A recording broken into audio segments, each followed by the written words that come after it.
The FujiCast is an independent loading zone production. Kev is in Bunker Malmesbury again this week. It's not because I smell or I've got the lurgy. Yeah, no, it is. What is it? You said it. Smell. You said it's I just didn't tell you that. You said it's just because you're busy. There's stuff on this week. We couldn't find a day that suited us because I'm going out some days. You're going out other days. There's a horse to feed. How by the way is the horse? It's lovely. Yeah. But so here we have Bunker Malmesbury. But you were in Bunker Malmesbury with your special microphone and the fuzzy felt behind you that bounces all the echo back. So you're okay. You sound like you're in a studio, Kev. Yeah. I also feel like I'm in a monsoon again. Are you? Is it raining where you are? Yeah. Not again. It's always raining. Oh, you can keep that. It looks like it's going to be sunny here today. In our valley. Right, I found this morning a little quiz, and I just wondered with your show, before we start the show, with your country music show, I thought, well, this is a good one for Kev. It's a country music quiz. Mm-hmm. Right, I'm looking for at least 5 out of 5. Nashville, the US city known as the home of country music, has what nickname? Come on, Kev, don't fall at the first. Starts with the letter M. Music City. Yes. Oh, this is going to be hard going. What is the name of Dolly Parton's theme park? Oh, that's Dollywood. Dollywood, yes. You'll know this one. Johnny Cash. What's his nickname? Man in Black. Yes.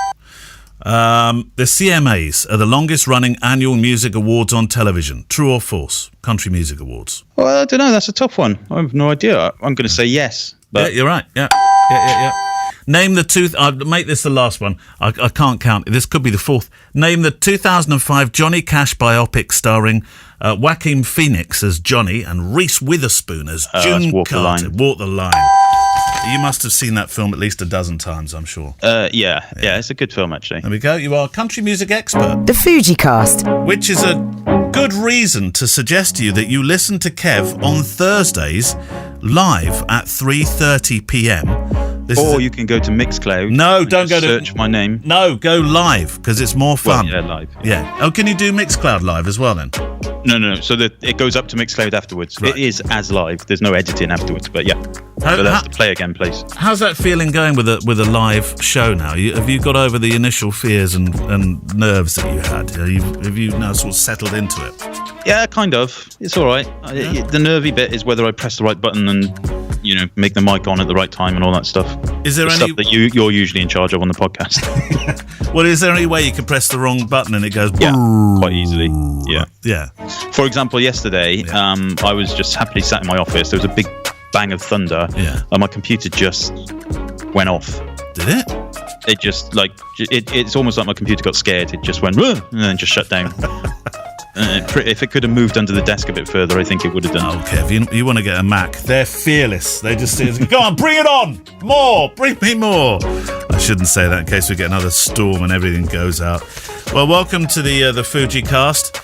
It's your chance to write in and ask whatever you like about Fuji cameras and talk about your photography. You're very welcome, whatever brand you shoot. Send your questions to click@fujicast.co.uk. We've got a book of the week this week. Kev, what have you got?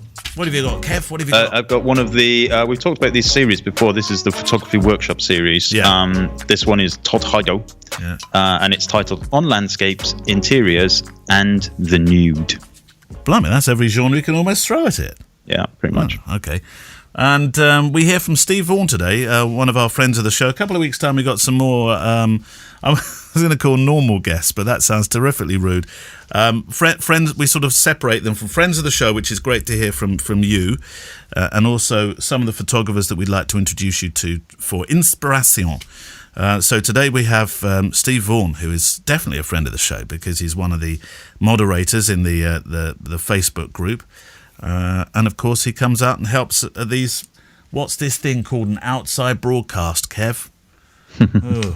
I'm not the bloody weather. I'm not going outside ever again. You can't even blame COVID on that. You have to take all kinds of clothes with you. Yeah. What do you mean all sorts of clothes with you? Well, wet weather clothes, dry weather clothes. Oh, okay. Flip-flops, umbrellas. Flip-flops? Comb your hair for when it rains. You don't wear flip-flops, Kev. T-shirts. You're not that kind of guy. Tell me you're not a flip-flop wearer. Yeah, I am in the summer. No. Mm-hmm. Kev. All right. Right, questions. Who's going first, you or me? Don't mind. You go first. Go on, why not? I've got one from Bryce Leary. Love the show, yada, yada, yada. A question about filming. I'm thinking about switching into the XH1 from my XT2 for all kinds of reasons, including the grip. I have larger hands. We call them Elton John hands. Although he's got small hands, hasn't he?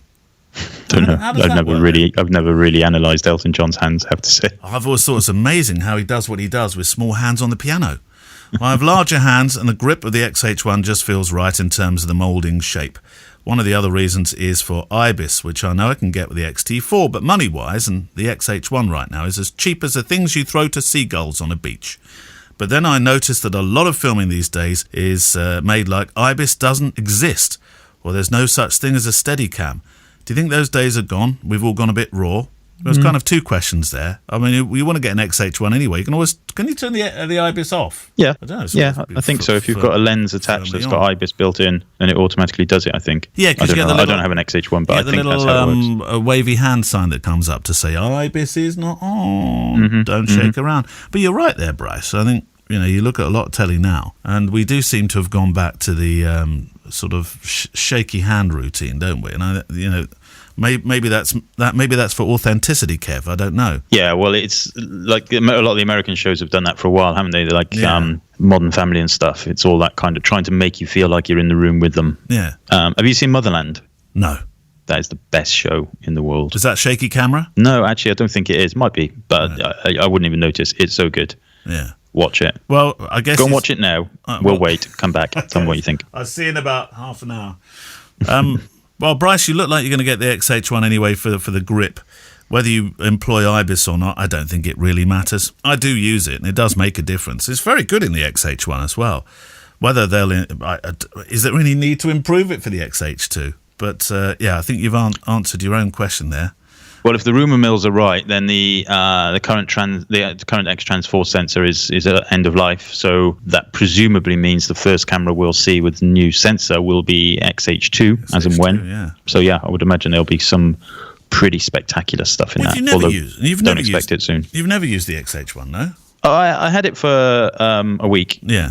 Kind of testing it and stuff. Yeah, I just didn't like it. I didn't like the ergonomics of it. That's all. The grip, you mean, or? Yeah, the grip, that button, the shooter button. I just didn't. It was a big camera, and I purposely moved from big cameras to small cameras, for my kind of everyday work. So that was really the only reason I didn't particularly. I never thought the XH1 is big. We've always disagreed on this. I know it just seems to have the grip protrudes it a bit, but otherwise it seems to be the same sort of, isn't it the same size as an XT3 or I don't know. It feels like it. I'm looking at mine now, thinking you don't look big. Well, no.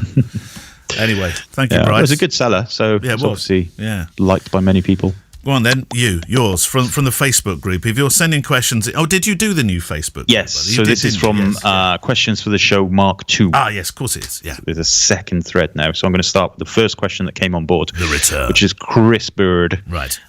He says, do you have a part-time job to supplement your own wedding business to keep the money coming in? Question mark. Has it been the case due to the pandemic or before? Question mark. Are you able to manage the other job around your wedding business, and is your employer understanding? Question mark. That seems like a few questions. Well, can you just go one at a time, Kev? Okay. So, right. First of all, do you have a part-time job to supplement your own wedding business to keep the money coming in? No, but only this morning we've decided to try not to panic about this variant. And by the time this show goes out, who knows? The news will change again. Ooh, good grief. But we've decided not to panic about it. But we have made it. Did we make this decision, or did Sam make this decision? I'm going to go and get a part-time job. I have the Photography Daily podcast, which brings in some money, and it has sponsorship. But I can get some commercial work, but just not on the turn of a dime, I will go out and get myself a part-time job, Kev. And whatever that ends up being, I'll just have to be the best I can at that. If it's delivery driving, I bet I wouldn't get a job in that because everybody wants to do it. Seriously, that is what I will do. Yeah, well, that's wise, if you need to do it. But I was going to say that really, we both do have other income streams, but they're based around photography, aren't they? So I've got like the training presets and stuff. You've got the podcast mentoring bits and pieces. So yeah, I mean, ultimately, right now, neither of us have a part-time job. I don't think I could do a part-time job and then shoot a wedding on a Saturday, I have to say. Well, no, I'm talking about if the weddings don't happen. If the weddings happen, Kev, they'll happen. This variant is nothing. Oh, blimey, Kev. Yeah, it's nothing. It is nothing. You think it's a blip? Not. It's going to go away. It's the BBC winding us up again. Just ignore it. Sam's right. Ignore it. Okay, so the second part. Okay. Let's assume you are currently, stacking shelves at the co-op. Yeah. Are you able to manage the other job around your wedding business, and is your employer understanding? Now, I know the manager at the co-op in Malmesbury, which is obviously where you'll need to work. I'm not doing the co-op, Kev. I'm going Waitrose. Well. I like the uniform more. Yeah. You know the best way to get to get social distancing done in Waitrose? What's that? Take a co-op, carry a bag with you. Oh, Kev. Yeah. We have a guy that walks past every day who we call Co-op Man. I think we talked about him before as this bloke that trudges up and we definitely talked about him. We have talked about him. He trudges up and down. He cleans the loos and and then he goes back home again. Then later on he comes back. For anybody that missed us chatting about it, but the defining character or the thing that he always has with him is that large blue Co-op bag, and we call him Co-op Man. It's Co-op Man. It's Terry. His name's Terry. Well, they're getting rid of those co-op. Are they? Yeah, getting rid of those bags for life. Terry's had that bag for years. He'll just hold on to his Co-op bag. He'll not let that go, Kev. Good. What was the question? Well, that was it. Do you think you'd be able to do both jobs, basically? No, I wouldn't. No, I wouldn't. Well, I wouldn't need to. If it comes back and the work comes back, fine. If it doesn't, plenty of people do have I mean, not even a part-time job, but a full-time job, and then shoot weddings specifically. Not so much commercial guys and stuff, but shoot weddings on the weekend. I could never do that. Why not? I just wouldn't have the capacity in me to work a 9 till 5 Monday to Friday, and then on a Friday night get in the car, travel to some travel lodge up the M6 or something. Nothing wrong with travel lodge, Kev. Spend. Oh, mate, there's a lot wrong with travel lodges. In Kev's opinion, I might just apart from they're cheap, and then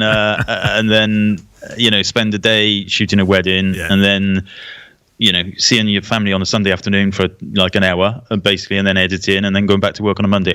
People do it, and I'm not judging in any way, shape, or form. No. And they probably drive a much nicer car than me, but I could not do that. I'm too old. I suppose it depends if they see the weekend thing as, their hobby. They love going out there and photographing a wedding, but no. True. Yeah, and if you're young and you don't have family and stuff, then it's, considerations are different for sure. Oh, pin money's good if you're young and you're doing it that way, that's for sure. But no, he had a third on there, didn't he? Third question. Yeah, the third one was, the second one was, is the part-time job due to the pandemic? And, we're working on the assumption that you are cleaning toilets at Waitrose, and it would have been because of the pandemic. So yes, Kev, when the pandemic's over, it's done. You've taken me down. Well, actually, no, there's nothing wrong with cleaning the loos at all. Some people do that very well. If I'm going to be a loo cleaner, I'm going to be the best loo cleaner I can be. Absolutely. And the loos in Waitrose will already be clean. What these Waitrose people are like. Well, I don't know. I don't shop there, Kev, to be honest. We go to Lidl. Waitrose. That's okay. I'm not going to say it. No, don't. I get in trouble. Don't say it. It's a nice shop, and they do good birthday cards. Yeah, the Waitrose in Malmesbury, actually, they kicked up a massive fuss when they built it, and actually it's very nice. Well, the posh Malmesbury people, kicked up a fuss when Waitrose was being built. Yeah, well, because it pretty much has killed the high street. Oh, so is it? That's not good. Right. Anyway, let's not talk about that. Are you ready for? Oh, look, Kev, we've got a question from. Hold on, I've even got a little jingle for it. Stand by. We've got a question from Howling Bassets. Oh, it took me all last night to find that. Yada yada question yada. The morning of a wedding, they're always a bit left field, these, by the way. Last week's with a naturist wedding. Loved it, but it was left field. The morning of a wedding, there's a non-war related EMP event. What's an EMP, Kev? Oh, electrical magnetic pulse. That has rendered all electronic equipment useless. Oh. The wedding is within walking distance. Most modern cars won't be working. Of course they wouldn't, because if you've got an EMP, that's it. Our Kias won't work, will they? No. Can you, equipment-wise, And would you shoot the wedding completely on film? Oh, there's a challenge for you, Kev, from Howling Bassett. Well, have you got a film camera? I'd be more concerned with all the people that have just dropped dead because their pacemakers have stopped working. Oh no, Kev, that doesn't happen, does it? Well, I would imagine so. It's electric, isn't it? I don't know. I don't have one, thankfully. No, I wouldn't. A, I wouldn't have any film cameras with me at the time it happened, and B, I wouldn't be able to. No, I'm not sure the people at the wedding would. I mean, what's going to happen? They can't have a wedding DJ. No, I'm not singing. Yeah, no, I couldn't shoot a wedding. The substance of that question is, can you shoot a wedding on film? Yeah, and I couldn't. I reckon I just wouldn't. Not in my style. I think I'd be able to deal with the exposures and stuff, but I wouldn't be able to do what I needed to do. Because it would all be grip and grin. You'd be overshooting, do you think, or would that well, be? You wouldn't be able to, would you? Well, no, but that's what I'm saying. Is that the reason why you don't feel comfortable doing it? Yeah, I just wouldn't. I just wouldn't. I wouldn't. No, I wouldn't do it. I kudos to the people who do candid reportage photography on film. But I couldn't. Away. That original film that I saw of Askoff featured him with, I think he had 2 Leicas, didn't he? M6s, I think. One round his neck, one on his shoulder, perhaps a third one, I can't remember. But that was his setup, wasn't it? And when he was really becoming, the darling of the wedding planners and the wedding industry, and the couples loving him, and his work was taking off, that was what he shot on. Yeah, well, absolutely. I mean, it was 20 years ago, 25 years ago, maybe. Yeah. He had to, and he was bloody good at it. Yeah, absolutely. There's a documentary called I think it's called Masters of Photography. You used to have to buy it, but I'm fairly sure it's on YouTube and stuff like that now. And it's like a little documentary of him. Jerry Gahonis is on there. Yervant, the Australian guy, Robin Bell, and a couple of others. All wedding photographers, obviously. Masters of Wedding. What are we talking about? Right, okay. It's pretty cool. Yeah, and they're all shooting film, are they? Yeah, because it was filmed 20-something years ago. It was. It came out on like VHS. VHS? What's VHS? Do you remember recording over stuff on VHS? And the argument in the house would be, if you recorded over the test match... Yeah, we would never have had that question about a test match in our house, but it would have been about EastEnders or Neighbours or, Emmerdale Farm, as they used to call it. Or in my dad's case, football or rugby. Yeah, well, yeah. But yeah... And I was funny enough. I was listening to some music the other day, and I picked up the original. Remember the theme tune for the Scotch? What was it? Wind it up, don't fade away. Something. Don't fade away. Wind it up, don't fade away.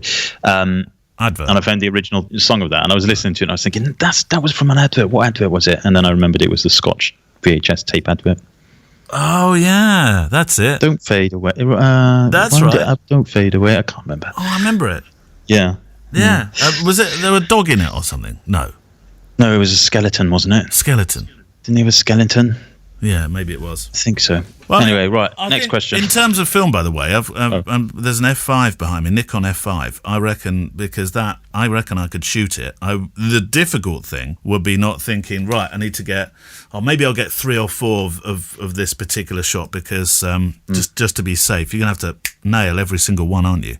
Mm-hmm. Yeah. But I reckon with a couple of F5s, I reckon I could. Although, are they electronic? Well, they work by batteries. Oh, no, I'm stuffed, Kev. Well, yeah, anything with a battery in, you're done for. Well, yeah, I'll be hiding the batteries away during the EMP. I'll put it in a lead box. That'll be fine. Yeah, right. Yeah, that'll sort it out. Okay, question from Facebook. I think this will be the last one before our guest, our friend of the show, Steve Vaughan. Okay, Paul Gallagher says... what will you do when they ban street photography? He says, we were chatting in a street photography Clubhouse club last week. Now, this Clubhouse thing. Oh, have you joined it, by the way? Sorry? Have you had an invite to join? I have had... my phone gets text messages about 7 a day. Does it? From people inviting me to Clubhouse. Let me just invite you. Hold on. No, don't do it again. I'm going to block it. I have no interest in it, I have to say. Anyway. Why not? I mean, it's a... Oh my God, my world is full of enough noise as it is on social media and stuff. So I'm in a happy place with social media. I've got a good relationship with Instagram. I've got a reasonably good relationship with Facebook. I don't need to hear things. I have to say I read quite a lot about Clubhouse, and there's been some good case studies, and I've been thinking actually that makes sense.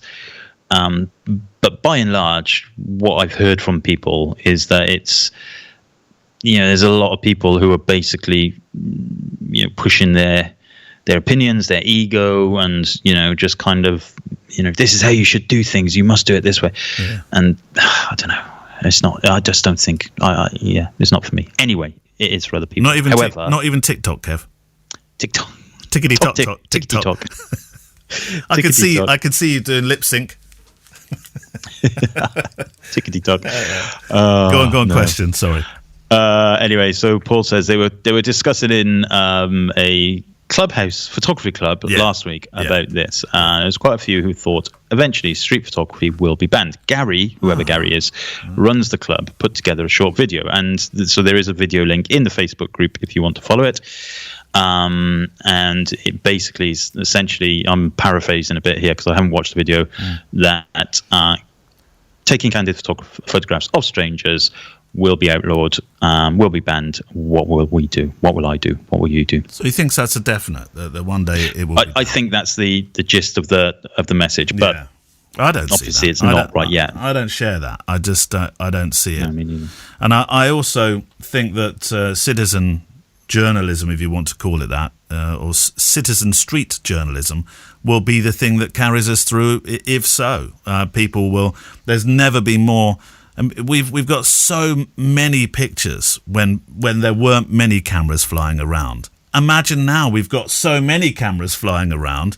The world won't suddenly go black in terms of having a document of history as we grow up, because people are making pictures all the time on their. You go to different continents and say, "Oh, sorry, chap, you can't be. We've decided now the big world order is no more pictures," and it'll be. Well, it is like that in some places. That's the thing. So, for example, in the EU, right? In the EU, citizen journalism is okay. Right, so you can take a picture on your phone if it's for, if it ends up being used for news or something like that. But you cannot take pictures of strangers for your own pleasure or for your own publication on a website or something like that. That's the truth of it. And, I think that's ridiculous and sad. And possibly the only good thing about us leaving the EU is I don't think we will ever go down that route. And look, they've done this digital bill today, right? In the BBC, the BBC are reporting on the digital bill, and they haven't even outlawed uploading, naughty videos of your girlfriend, boyfriend, wife, non-gender friend. They're not going to do it in the UK. They're just not. It's not going to happen. And if they did, I would stand as an MP and go on there and tell them all to f*** off. I'm not sure that's the way it works in Parliament, by the way. That's well, we need a few more of them. I'd just like to say to my right honourable friend, f*** off. Yeah. Well, I tell you what, that's the way to get votes. But no, I generally, in all seriousness, I cannot see it happening. I would be very, very sad if it did.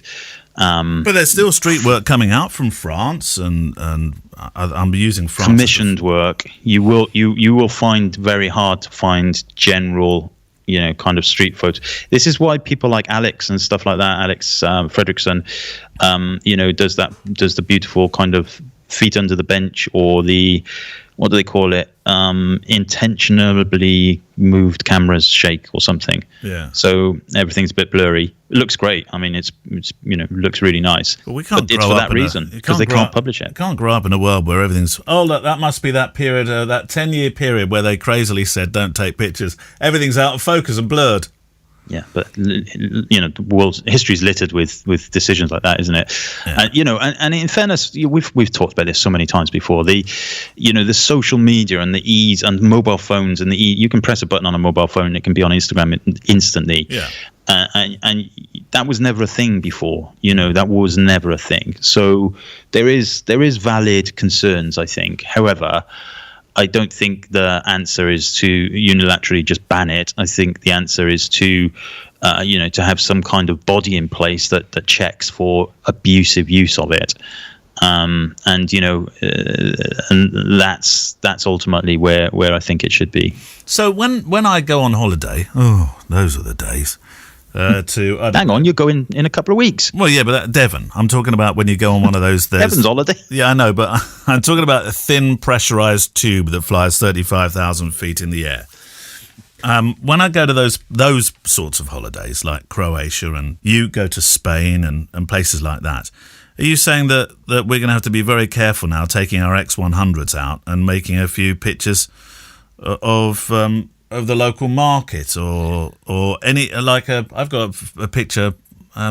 I'm going to randomly, my mind is thinking of a picture I made in Croatia a couple of years back, which is a really nice sort of looking at as a vista kind of photograph, but there's some silhouettes in the background. Then as you get closer, you can sort of make people out until those in the foreground are at a market. And are you saying that sort of picture, I couldn't raise that camera to my eye? No. So as it stands, you can take those pictures, but you can't publish them in Europe. So you could come back here and publish them, right? But not over there.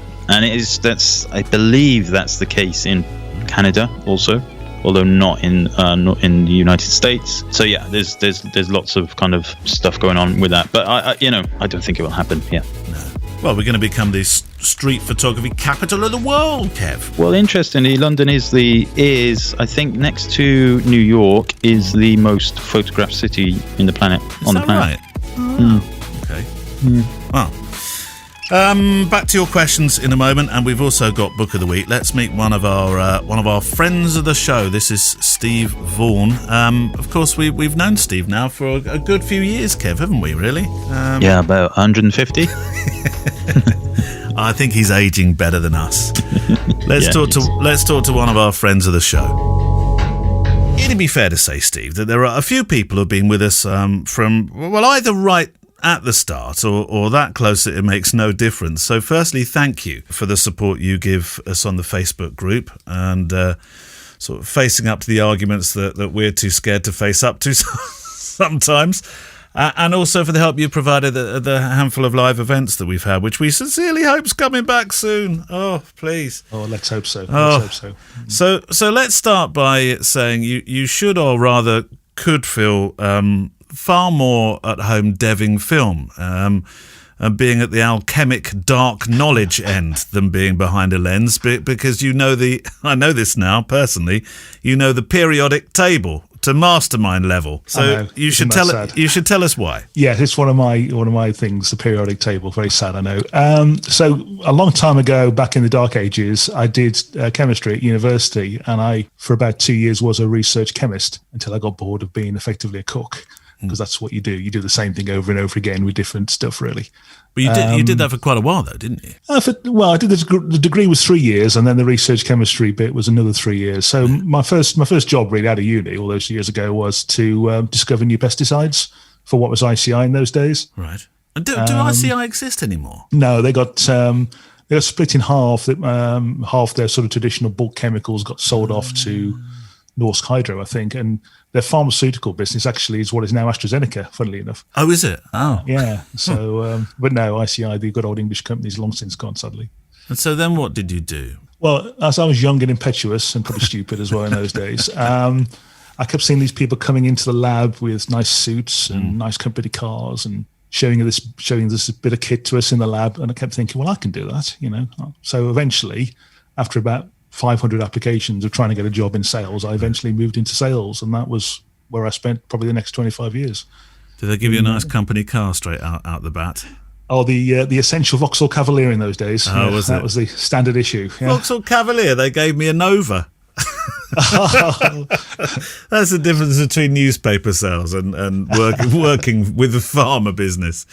Is it going to be one of those familiar stories of picked up a camera at age 12, always had a fascination for it, or does it start later, or maybe even earlier, actually, Steve? I don't know. It really started, this is going to sound a funny thing to say, but my father died as a young man, and I was a very much younger man, of course. He died at 66. I was only 21. Right.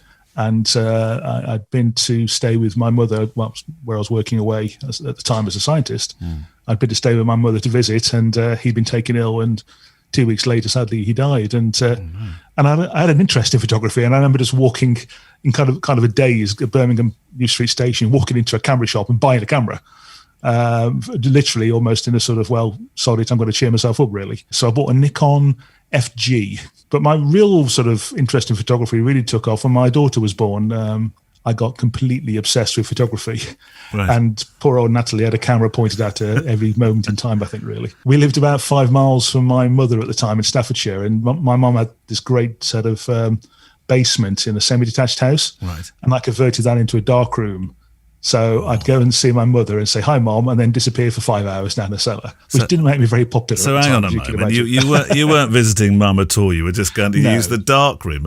Absolutely, yeah. But as you know, that sort of when you first see that print coming up in the tray, there's nothing like it. It's an amazing experience, really. I ask all guests this, and only some remember. But do you remember the first print? Because some people say, "Oh yeah, it was a print of an X," and they know what it was, and they can remember almost what they felt like as well. It was definitely a print of my daughter when she was still a baby. Well, so there's this sort of interesting time spent and a kind of crossover, I suppose, of having that as a hobby and being a salesperson. And that all came to an end, didn't it? And you go into was the first job out of that a pub? For a number of years, really, I worked in sales and I was very ambitious, very driven, and my business was selling scientific equipment, so I sold to scientists basically. Yeah. And then because I was very ambitious and very driven, I moved on into sales management and eventually general management roles. And at the time, went through a divorce, and Sam and I got together, as you know.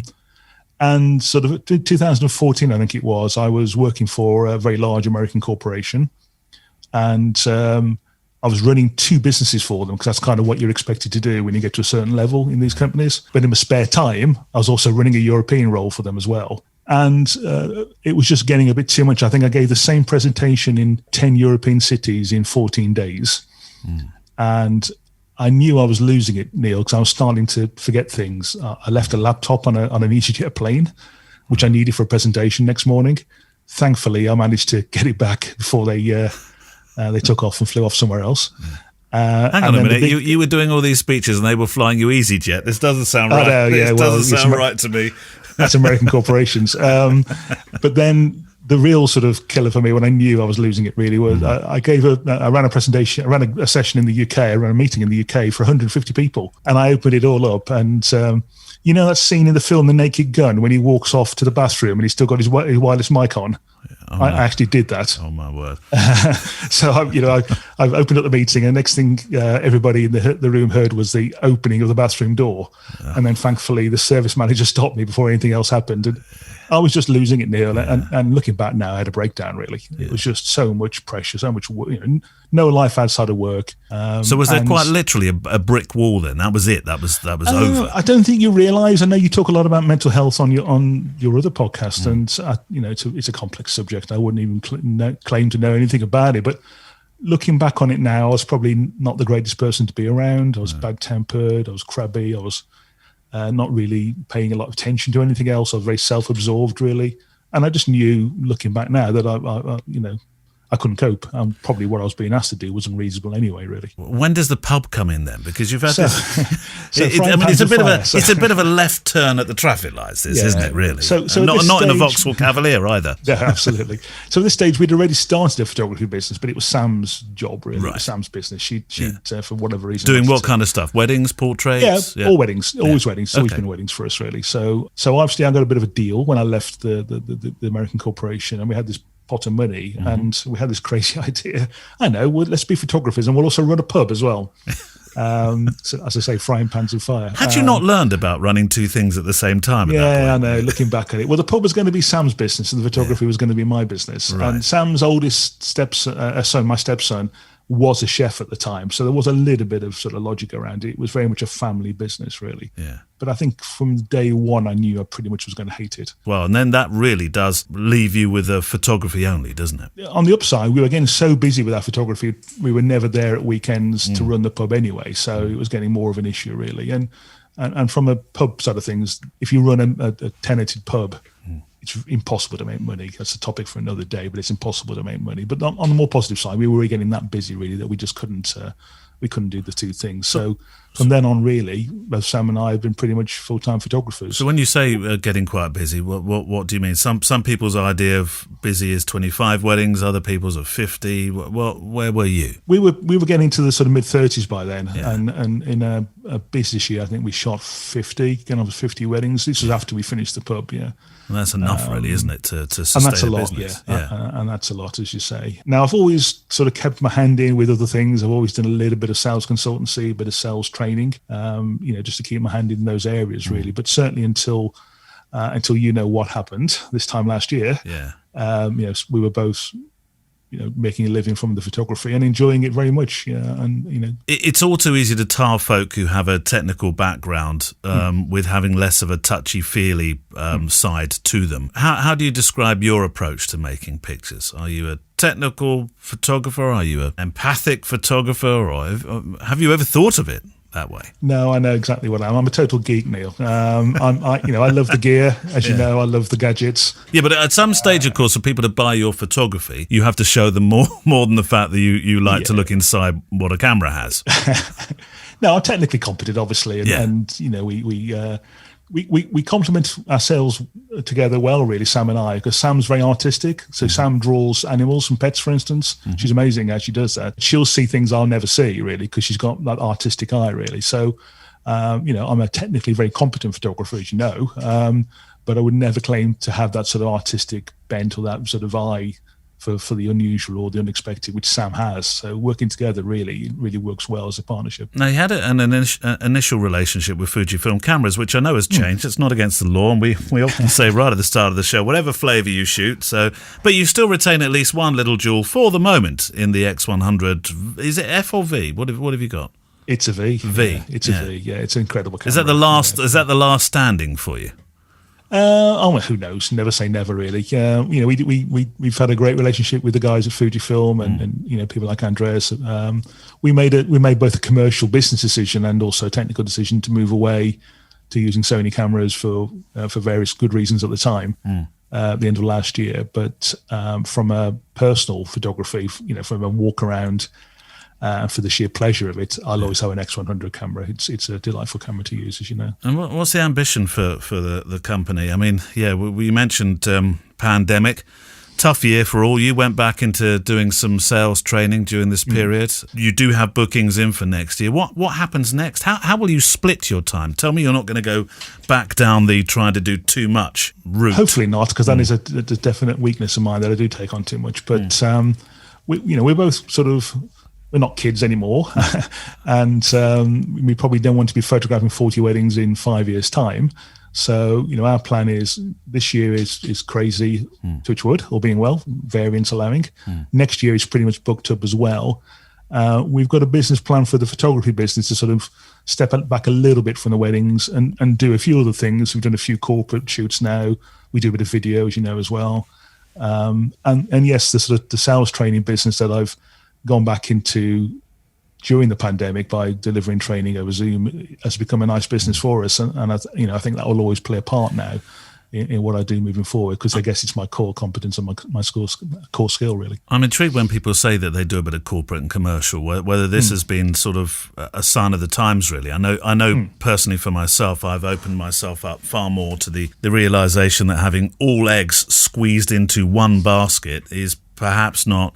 Well, it worked for a good while, but perhaps it's not the way of business in the future for social photography. I think that's a really good observation, Neale, really. From a photography point of view, yes, weddings, there's lots of reasons. We discovered what weekends were over the last couple of months, which is a novel experience for us. So, and when we say corporate, photography, I don't envisage doing, photography and video for, huge corporations, but we're very well connected to the local business networks here in Oxfordshire. We know a lot of people. I did a job just recently for a furniture business, and there's lots of little jobs like that we think we can connect into, based around the sort of need for every business to have decent photography, a bit of social media, video, and all those things. So that's very much the plan for the next 2 to 3 years. So social media really is one of the sides of the business that you're promoting then, imagery for social. Yeah, I mean, you and I are quite active on LinkedIn, and it's amazing how many people don't even have a basic LinkedIn image,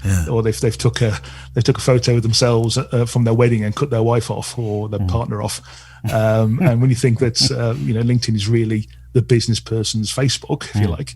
So have you been promoting through, do you reach out through LinkedIn to try? At the moment, no. On LinkedIn, my profile's all about my sales training business. Yeah. So I'm very much geared towards that. But we do have a plan moving forward to start doing a bit more for the photography and the videography. So do you think side of things. Do you think photographers maybe miss a trick there, because we're all so busy building our Instagram and Facebook profiles and presence that we may be forgetting, if you want to work in a more commercial sense, that is, that there's a world out there on another social platform that photographers aren't very well engaged in. I think it's a really, really good point, because I think if you're a captive industry and you need some photography, you're probably not going to be surfing on Instagram for that, I would think. No.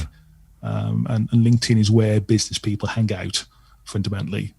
So I think there's a need for all photographers and all creatives really to have a presence on LinkedIn if they're trying to do business to business work.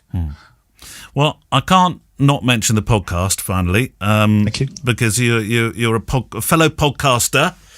And we have to support each other in this. Well, I was going to say little world, but it's not so little anymore. What made you start podcasting? Well, you really. Oh, right. Fundamentally, I mean, we love the FujiCast, as you know. We've been here from day one, and absolutely love what you guys do. And then we just had the idea that could we do something similar, Sam and I, really, and. As you know, you gave me some fantastic training on how to edit audio and how to sort of structure a podcast. And I won't edit that bit out. No, keep that bit in. But it's true. We learned an awful lot about that. And our podcast is the Sam and Steve podcast. It's not meant to be anything more than me and Sam really having a good chat. Sometimes you have a good old argument at the start. Well, she takes the mickey out of me, as you can probably gather. And what we try and do, started off being a podcast really for wedding couples in the area who wanted to connect with cake makers and florists and things like that. And we still do that. But it's evolved now to be also a place where we talk to other photographers, as you guys do. Yeah. But perhaps not necessarily the sort of big and famous photographers. It's more sort of working photographers like ourselves, really, and just a chance to find out about what they do, how they got started, and we love doing it. It's an awful lot of fun. But we're going to go to once every 2 weeks for the summer, because as you know, we're going to hopefully be really busy with photography. But come the autumn, we'll go back to doing one a week. But yeah, it's something we enjoy doing, and we certainly plan to carry on doing for the future. If there was one photographer that you could interview who would just say, "Yep, Steve, Sam, no worries at all, I'll be on," who would that be? Patrick LaRocque, because he's the coolest man on earth. Yeah, he is. And when he gave a talk at the X-Wedding conference, the first one, I think, he was fantastic. Yeah. And he drove across Canada from memory and did this enormous road trip. I'd love to hear more about that. Yeah, I already hate him for that. Yeah, he's such a talented bloke, good looking, cool. What's not to like? Absolutely. No, he'd be great. Love to do that. Perhaps you can fix it up for me, Neale. Maybe. And our thanks once more to a friend of the show, Steve Vaughan. Right, back to questions. Kev, I know you did the last one, but you do the first. Okay, Colin Monteith says, what's the definition of fine art photography? Oh, my God. I've asked so many fine art photographers this, and I don't think I've ever received a definitive answer, Kev. And I've asked that on purpose, just in case this question should ever arise. Well, it's just arrived. It's just arrived. Should I tell you what Wikipedia says? Go on then. Fine art photography is photography created in line with the vision of the photographer as artist, using photography as a medium for creative expression. The goal of fine art photography is to express an idea, a message, or an emotion, which, let's face it, is what all photography is. You've just described photography. Yeah. That's no closer to what fine art photography is. There you go. Okay, so it does expand on that a little bit. This stands in contrast to representational photography, such as photojournalism, which provides a documentary visual account of specific subjects and events, literally representing objective reality rather than the subjective intent of the photographer. And commercial photography, the primary focus of which is to advertise products or services. Okay, so that makes sense to me. So they're saying effectively, commercial photography is there as a marketing tool, advertising. Documentary photojournalism is there to represent truth. Fine art is a way of a photographer, making images that are, kind of makes your mind think, is not necessarily there for any other reason other than the result of looking at it and thinking, I really like that, I would like it on my wall.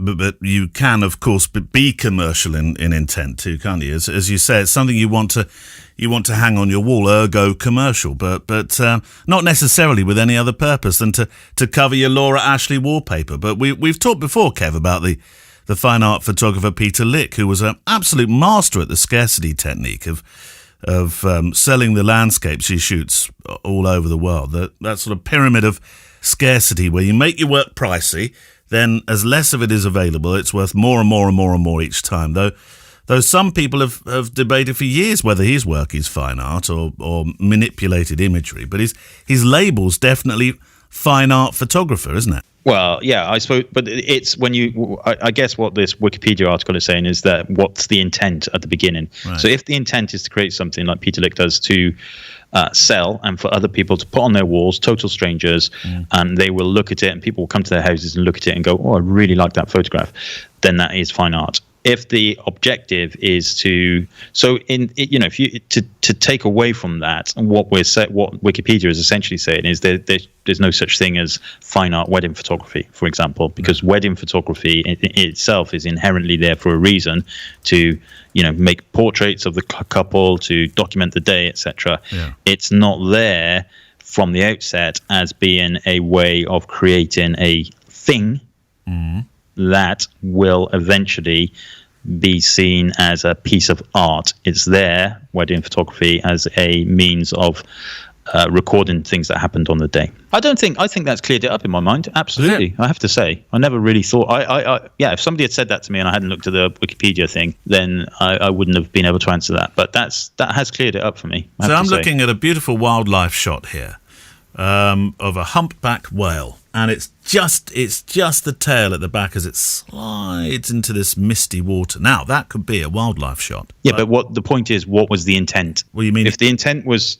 as a wildlife picture or to be used as a photojournalism piece or to be used as a advert for a zoo or something. Zoological. Ever seen a whale in a zoo? No. Then that's different. Yeah. But if the artist, the photographer specifically, picked that position because of the light, knew that whale was going to come and hit his flipper up and the light's going to bounce perfectly, and his intent was to create something that was a one-off that he would sell as a piece of art, then that's when it becomes fine art. That makes sense to me. It does. Yeah, David Yarrow made that an amazing picture of the shark off the coast of Cape Town. Coming out and taking a seal like that, and that became for him fine art, even though it's been used also for wildlife purposes. So sometimes there is a crossing of the boundary. He made it because he wanted to get this superb wildlife shot, but it ended up being a superb fine art shot. Yeah. So by definition, it's not really fine art. Then, if we're taking the definition of it, because that's not what the intent was. Right. So there you go. Right. We'll clean that up. Another problem sorted. Arav Panache. Hi, Kev. Hi, Neale. Long-time listener. Never written, so here's a first. Go gentle. I'm a Nikon user, or it'd be Nikon, actually, because you're across the pond from us. User right now. I have been for my whole career and came about the show from somebody who works in the National Camera Exchange in Minneapolis. He's been tempting me to cross to the dark side as my Nikon D850s are showing signs of solid wear. I don't need all the new toys, but I do want to feel that I'm spending money wisely. Help me here. So help me, Obi-Wan, with a camera and with a camera suggestion and some lenses so that I can get started with the Fuji system. I'm sort of paraphrasing a little bit there. But so if he doesn't want all the new toys, an XT3 might be the best place to start. I'm not going to suggest an X Pro because, of course, you're coming from a DSLR modelled, in the fashion. I suppose an XT would be the best one to suggest. If you can stretch the XT4, marvellous. But if you don't want all the toys, XT3 will do you fine. You can choose some lenses. Yeah, I would say that. Maybe go for 1655 zoom and one prime, perhaps the 80 or 90 if you feel like you do portraiture or something like that. Yeah, that would be a good intro. Yeah. Well, actually, a very good intro. That's quite a good set of gear. That. Yeah, you're good to go. And keep the boxes, obviously. Don't start. I noticed, by the way, we let that seagull comment go through. Do you remember Bryce Leary? I've just saw it, but I put a ring round it just to make sure that I mention it with you. Do you remember he said... There is no such thing as seagulls. Now as cheap as the things you would throw to seagulls on a beach. Oh. See? But even the BBC made the mistake. I watched something on the BBC the other day, and they referenced seagulls. They don't exist, do they, Kev? No, do not exist. Seagulls do not exist. A herring gull, a black-headed herring gull. How many other gulls do we know? Not many. No. Grey gull. Is it grey gull? I know a couple of gulls from Aberystwyth. God. Oh. Right, book of the week. What have we got? All right, so we talked about in the past some of these. They're called the Photography Workshop Series by Aperture. Aperture Foundation, and they're really cool. They're kind of like a crossover between a textbook and a kind of photo book.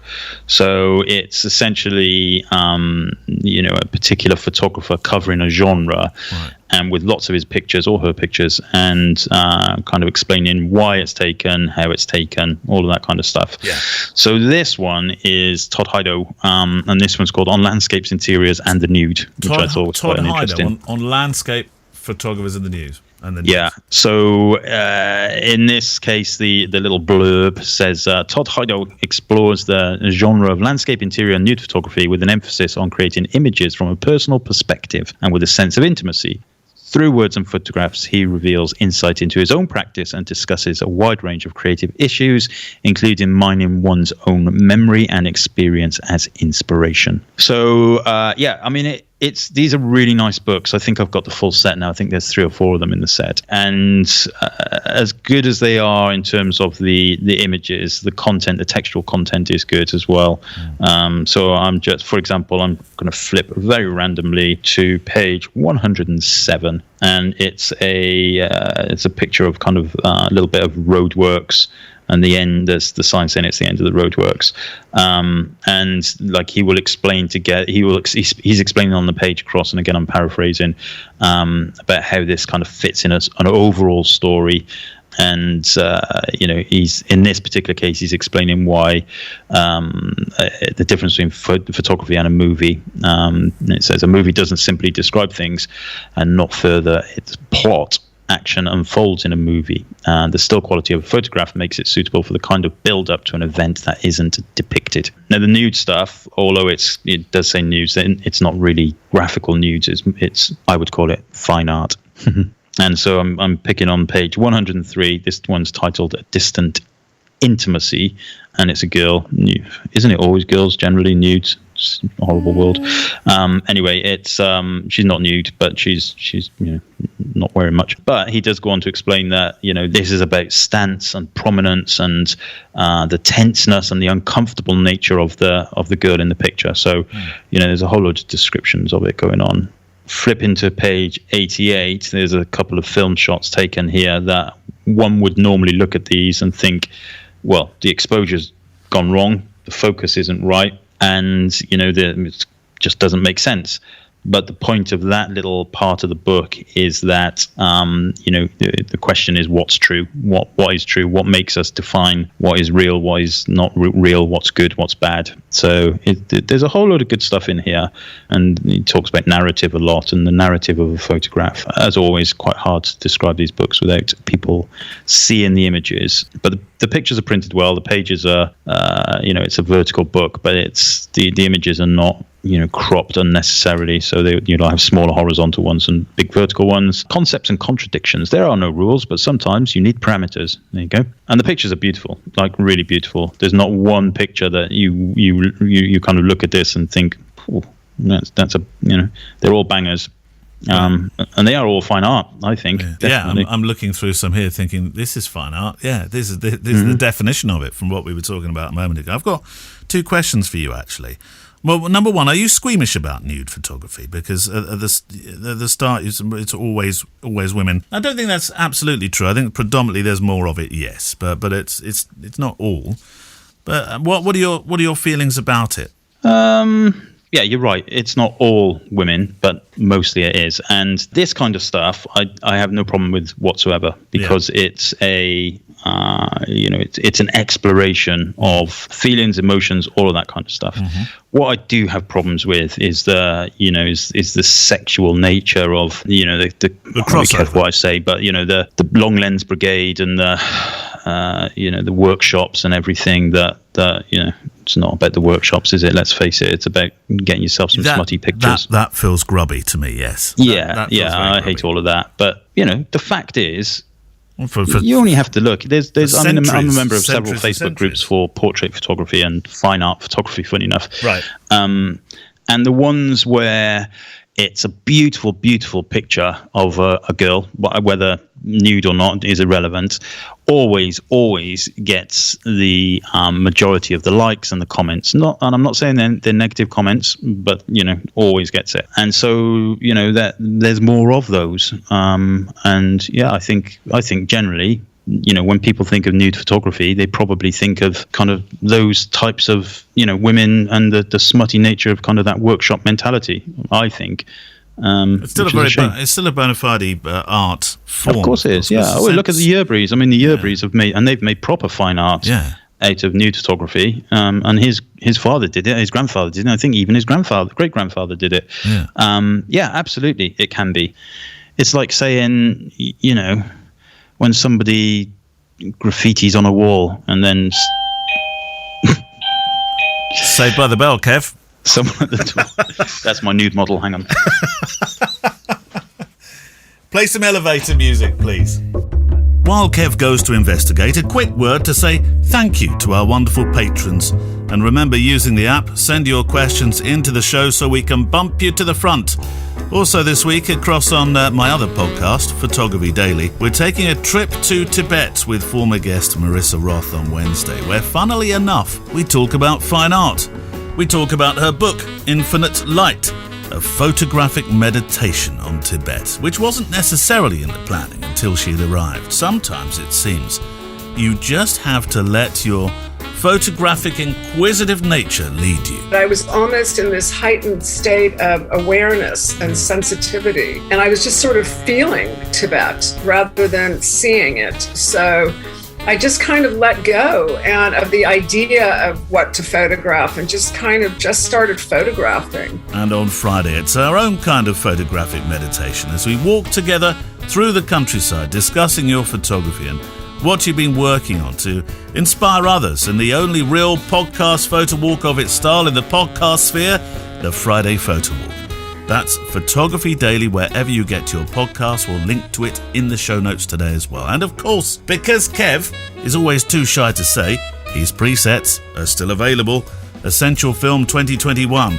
Over 40 carefully crafted profile-based Lightroom presets, including color film simulations, monochrome simulations, utilities, and bonus Legends of Film simulations. Here we are, top floor, Kev. Who was it? Was it Amazon bearing gifts, Kev? Was it Amazon? Another delivery. It was Postman. More books. Oh, not Postman Matt. It wasn't Postman Matt, actually. It was Postman Harry. But he, bless him, he was like, were you expecting an Amazon parcel today? I was like, no, not. He said, oh, right. He said, well, there's one up by the co-op, funny enough. Down the alleyway, it says Mullins, Units 1 and 2. Is it? Well, they're just leaving your packages anywhere now. Well, no, but it was delivered by DPD because Amazon send DPD stuff sometimes. So I'm like, well, I'm not expecting anything, but he said he'll pick it up for me. He said, and he'll bring it down later. Well, we good old Royal Mail. We swerved the nude question quite well. So let me ask you my other question. What made you choose this book? What makes you choose your books, Kev? What is it that when you're choosing books, not just for this review, obviously, but stuff you like to collect? What's the criteria? Well, I have to be totally honest with you. Because I was coming to the studio today, I picked a small book that I carry. Oh, right. Normally when I'm driving to you, I'm happy to bring my big books. But yeah, so that was the reason this morning. I'm actually running out now. Are you? Yeah, I'm kind of looking through the collection and thinking, hang on, I haven't really made a note of what we've done and what we haven't done, which is stupid. Doesn't matter if you revisit some, Kev. You always find a different thing in a book when you look at it a second time around. Maybe. Yeah. Who knows? But yes, the reason why I picked this one, though, specifically was because I had been looking through it a couple of days ago. Yeah. And it's it's a little paperback, so I can bring it with me. So the book is called? The book is called On Landscapes, Interiors and the Nude. It's a photography workshop series by Aperture, Todd Hido. There's a really interesting, have I still got it here? Yes, I have, on medium.com. Do you read Medium, by the way? No. Medium. I read fat. You read what? Fat. Fat. Yeah. Right. Large. Okay. All right. I get it now. Medium. Well, I read Medium. There's a really good piece by Larissa Archer, who says, I modelled for Todd Hido, and it talks about her experience of making one of the pictures for this book. Oh, good. Well, I hope it was a positive experience. It's a really interesting experience. Look it up. It's on Medium. And look for the piece called I Modelled for Todd Hido. And it's by Larissa Archer. We'll link to that in the show notes. 9-minute read. And it's an interesting read. And it goes hand in hand, so to speak. How do they know it's a 9-minute read? Well, I suppose you count the amount of words and you divide it by the sort of average reading time. I can't remember what the average reading time is, but that's how these things are always worked out. Yeah. Right. Questions. You going, Kev? Have you got a full Facebook group of questions there? Hang on a sec. I've got a handful now. Good. The new group, the new thread has helped. Good. And I reckon it's probably a 18-minute read. All right. Clever clogs. Go on. All right, I will go for Andy Parslow. Yes. He says, "Hi chaps, on my old, much used and loved X100T, the interlock in AE and spot meter worked in AF and MF mode. I used to use it a lot. Manual focus and found it very helpful, very useful. Yeah. Now, I've upgraded my kit and I have a V and an X Pro 3, and that function now only seems to work when in autofocus mode. Right. Now in manual focus, it only spots meters from the center point. Do you know why that would be? Thanks, Andy." Yeah, so the answer here is there's a setting in the cameras, in the more recent cameras, that says interlock spot meter in to focus point in manual focus mode. You need to switch that on. That is it? That is it. Oh, okay. Yeah. That was 4-minute read question, 30-second read answer. Brandon Luck. Hello, gents, from Ontario. That's a cool name, isn't it? It is, Luck. Imagine having luck with you all the time. Well, That's great. It's an LUK version. But it all counts. Yep. Been loving the podcast since discovering them earlier this year. I had a question that perhaps one of you could answer. It's usually Kev, isn't it? Is there a difference between the black and white simulation and the Acros simulation built into the Fuji cameras? I can't seem to tell the difference between them. If there isn't any, why offer both? Yeah, there is. There's quite a bit of difference, actually. I'm not sure why you can't see the difference, but the best way to check the difference is to set your camera up in film simulation bracketing mode. Take one picture with 3 different film sims, stick your Acros on there and your black and white monochrome, and then one of the others. So yeah, the Acros, well, the nature of the Acros film simulation has grain baked into it for a start, so it's a more grainy filmic look. The monochrome, the original monochrome film simulation, I feel has a little bit more contrast. It's a much more digital look to it, I think. So yeah, there is differences, and they're not too subtle either, I don't think. So try doing film simulation mode bracketing and see what you see. All right, Facebook. Oh, Kev, we're going through these now. These are 30-second reads. Oh, okay. Sorry, I was trying to think what that parcel is. Well, open it, Kev. Do an unboxing. It's not here. It's up the alleyway by the co-op. Yeah. That's why. Have you left it there? No. Well, Harry the postman. It wasn't his. He's not delivering the Amazon stuff. He said it's DPD. All right. So he said, but he saw it in the alleyway by a door, and but nobody's brought it to you. He's going back up there, so he's going to go and get it and bring it down to me. Oh, which that's the lovely postman we have in Malmesbury. It's a DPD delivery. Harry's become part of your staff, Kev. Right. Will it arrive by the end of the show? That's the thing. Then we can find out what it is. Yeah, I'm not expecting anything, I have to say. Although I did get this week some amazing prints from Digital Lab. They took some of my GFX. I did some pixel shifting stuff with the GFX 100. Yeah. You know that picture I took of all my X100s stacked on top of each other? Yes, I do, yeah. And which was about 500 megapixels in the end. Yeah. They printed it out and they sent me some of these prints. Some of my friends, the the Men of Malmesbury that I did. I got a picture of Nick about 6 foot wide.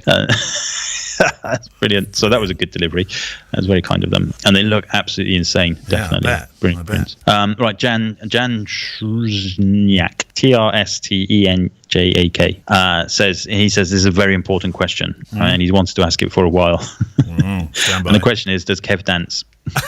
No, that's not the question. Surely it is. It says just because he seems a bit too macho for that, and I wonder. Too macho. Macho. Well, it by the way, what you since he likes country music, there is a ton of awesome new stuff on 2 YouTube channels called Gems on VHS and Western AF. Okay. Send him beer. He says, send him beer for thanks.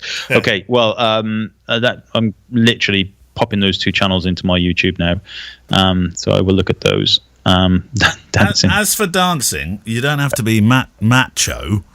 You don't have to be non-macho, rather, to dance. I mean, there's various forms of dance. I suppose you could say rightly that the haka is a form of a dance. I mean, I know it's a ceremonial display, but there's an element of dance and movement within it that could be attributed to dance. And I tell you what, I wouldn't argue with any one of those lads. No, quite. No, I would not say I was particularly good at dancing. Have you never? I'm very good at tapping my feet. Do you move with the music and the rhythm as you go around the dance floor when you're photographing those that are dancing? Yeah, I do. I do see. find myself if it's nice stuff. Yeah. If it's any of this modern jumpy. I can't hear the words. And I don't. Yeah, it's too loud for me. I take some earplugs sometimes. Do you? Yeah. I do wear earplugs during those moments, so that my tinnitus doesn't suffer from those. Yeah. Definitely. I appreciate the good music and stuff, and at some weddings you do come away buzzing after listening to the music, especially if it's a live band. Yes, they're good. Yeah. For sure. But typically dancing, you'd have to ask Gemma, but she would definitely say no. So Gemma didn't fall for you for your amazing dance routines? Then? I don't think so. Okay. No. Paul Sillard. Hi, Kev. Hi, Neale. You are the best podcast on the World Wide Web. Well, that's very kind of you. Flattered we are. You are regular passengers in my car. Oh, are we? When I travel back and forth looking after my 95-year young widower dad. Here's a picture of him taken on my XT4 and a 16-55 lens. Do you know, I love that. It looks actually like a still from a marmalade advert, Paul. It does. Is it marmalade? No, apricot jam. That's what he's eating. Oh, lovely. Very nice. I'll remember to send you that picture, Kev, so you can put it on the show notes. Yeah. But to matters at hand, I beg Kev to leverage his considerable influence with Fujifilm to get them to change all their firmware so that formatting the SD cards also puts in a label of the camera model instead of the unnamed. For crying out loud, please make the label like XT4 or whatever. It's such a trivial change, and I've been asking this for years, including via Fujifilm Australia, but to no avail. So now I've turned to you. Yours humbly, Paul Sillard. I'm not sure I understand. So when you do a firmware update and you format the camera and all that kind of stuff, format the memory card, I should say. Yep. Unnamed. I'm not sure if he's on about the folder name. I think so. Or the file name. It's folder name, isn't it? You can, but you just set that. That's in the camera settings. Does he mean that when he formats it, he wants it to automatically say it's an XT4 as the formatted new name? I don't know. I never even think about the folders that come off the memory card ever. I just dump them all into one big folder. So I don't know. And really, I suppose the crux of this is presumably using the same memory card in different cameras and trying to separate out the thing. But I mean, really, you shouldn't do that, but you can. I just set my file names. I do it all in the file name. So I go into the camera settings. I set the file name to, for example, X Pros. I've got two. Well, let's just say it was the X Pro 2 because I've got 3 of them. So I do XPT1, XPT2, XPT3, and that just stays there. That file name just stays then. Yeah, even when I format and stuff. So yeah, I'm not quite sure. I'm probably misunderstanding that question. Maybe if you're on the Facebook group, go on there and expand a little bit. Don't forget to tell me how long it will take me to read the question. In terms of formatting cards, if you've got a wallet load of cards, Kev, and 2 camera bodies, both, let's say for me, both XH1s, I never bother formatting them for the particular camera. I always assume, well, you talk the same language. You're both on the same team. So as long as I've formatted all my cards in one of the XH ones, I don't bother. I'm assuming that I could just put my cards that have been formatted in body A into body B, and it will make no difference at all. Yes, true, as long as they're both the same sensor. So if they're both X-Trans 4, fine. If they're both X-Trans 3, fine. If they're both X-Trans 2, fine.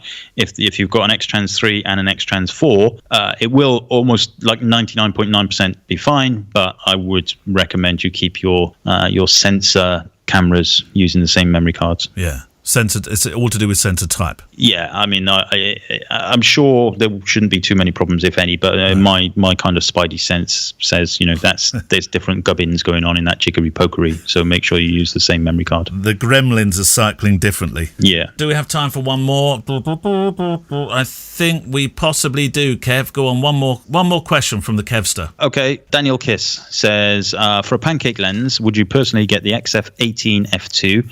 Or the 27mm, which I think is 2.4. There you go. And they're both very small. 18. Well, now here's the thing.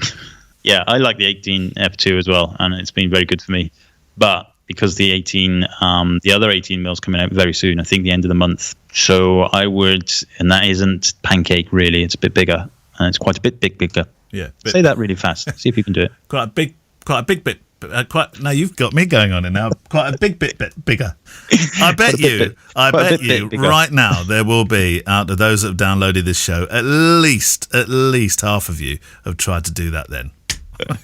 Yeah, quite a bit bigger. Yeah. Good, Kev. Yeah, so the 27, the 27mm is nice. I think probably whether the f2 version of the 18mm stays around, then yeah, go for it. But 6.5 doesn't the other really. It comes down to focal length, doesn't it? There we go. What did you do that in then, Kev? Was that a 1 minute read? Yeah, that was 1 minute 34 seconds. Was it? Has your package not arrived yet? That's the reason I was doing another question. I thought there's a chance his packet's going to arrive and it'll have something in it he's very embarrassed about. but it's not arrived. Yeah, come on, Harry. Come on, Harry. He's probably doing his normal round first before thinking about me and my DPD packages. He's forgotten about the box the moment he walked out of your door. Anyway, that's it for this week. Thank you to our guest, Steve Vaughan, our friend of the show. And of course, if you'd like to be a friend of the show and tell us your story, it's good if you got a story about something that you've done with your photography. That's what we want to hear about. Send it to click@fujicast.co.uk. If you can share the episode on Twitter or on Facebook, you're a star. Let us know where you're showing, because we like to give those platforms a shout out too. See you in the Facebook group. And of course, Kev, you can leave your questions in part 2, I suppose, of the Ask the Show posting, can't you? Yep, absolutely. Pop them in there. We'll get round to them. The ones I've answered, I put a little emoji of me in various formats. Okay. Thank you to those that are supporting the show by Patreon. If you can do it, fantastic. For those who feel it's appropriate, of course, music is from Blue Wednesday, with supporting music from the incredible artlist.io. If you'd like to see our offerings to the photographic community, visit fujicast.co.uk in the show page today. See you next week, Kev. Bye. Bye-bye. The FujiCast is an independent loading zone production. Email the show with your questions and words of wisdom to click@fujicast.co.uk. Email any complaints and political nonsense to our wives, who will deal with your comments in their own good time and in their own good way.